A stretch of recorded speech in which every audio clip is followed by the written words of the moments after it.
তো আল্লাহ তাআলা বলছেন ওয়া আম্মা আদুন ফাউহলিকু বিরিহিন সরসরিন আতিয়া।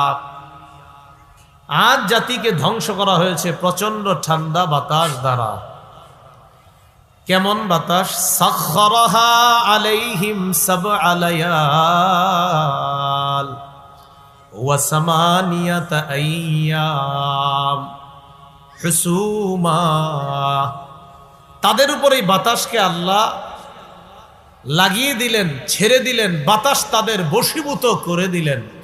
সাবআ লায়াল 7 রাত, ওয়া সামানিয়াতা আইয়াম 8 দিন, হুসুমা বিরামহীন ভাবে লাগাতার প্রচন্ড ঠান্ডা ক্ষতিকারক বাতাস 7 রাত 8 দিন তাদের এলাকার মধ্যে আল্লাহ এটা বশীভূত করে দিলেন, এটা চালিয়ে দিলেন। এক মুহূর্তের জন্য বন্ধ হয় না, চলছে তো বাতাস, চলতেছে।